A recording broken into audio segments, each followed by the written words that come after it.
Isu pendidikan tidak wajar dilihat sekadar menurunkan atau menaikkan umur masuk sekolah. Ia lebih besar daripada itu. Ia menyentuh soal fitrah anak-anak, kesejahteraan emosi mereka dan masa depan generasi negara. Terus terang saya katakan saya tidak bersetuju dengan pendekatan ini. Islam telah memberi panduan yang sangat jelas dalam soal pendidikan anak-anak. Rasulullah sallallahu alaihi wasallam bersabda, "Muru auladakum bis-shalah wa hum abna'u sab'i sinin." Perintahkanlah anak-anak kamu menunaikan solat ketika mereka berumur 7 tahun. Para ulama menjelaskan bahawa umur 7 tahun bukan angka rawa. Ia adalah umur tamyiz, fasa di mana anak mula mampu memahami arahan, membezakan baik dan buruk, serta bersedia menerima disiplin dan tanggungjawab secara berperingkat. Maknanya, Islam mendidik berasaskan kesediaan anak, bukan berdasarkan kegairahan orang dewasa atau keperluan sistem semata-mata.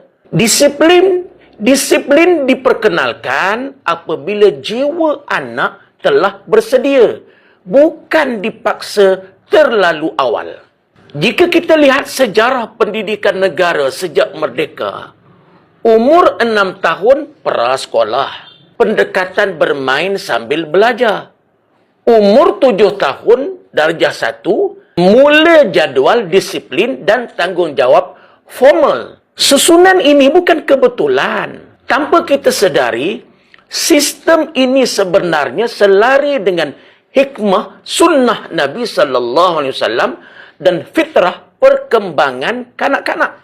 Dan melalui sistem inilah sejak puluhan tahun, negara telah melahirkan ramai tokoh profesional, ilmuwan dan pemimpin. Apabila darjah 1 dimulakan pada umur 6 tahun, persoalan besar yang perlu dijawab ialah, sudah bersediakah emosi dan jiwa anak-anak ini? Atau kita sebenarnya sedang memaksa disiplin sebelum kematangan emosi mereka terbentuk?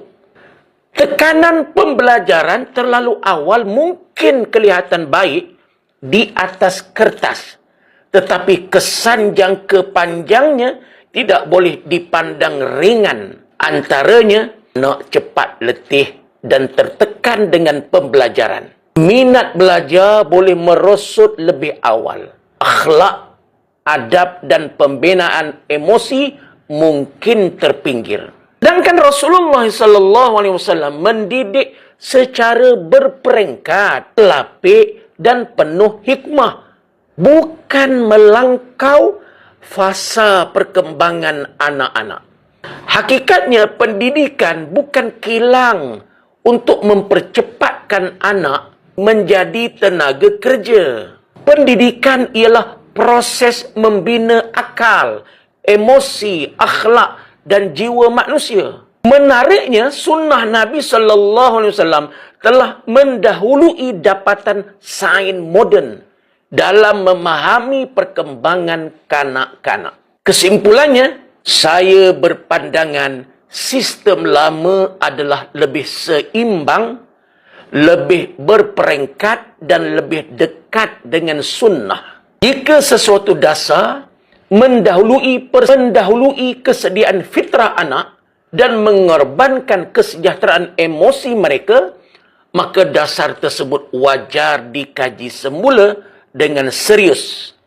Sunnah Nabi SAW telah meletakkan umur 7 tahun sebagai panduan fitrah, dan panduan ini tidak sepatutnya dipandang ringan dalam merangka masa depan pendidikan anak-anak kita.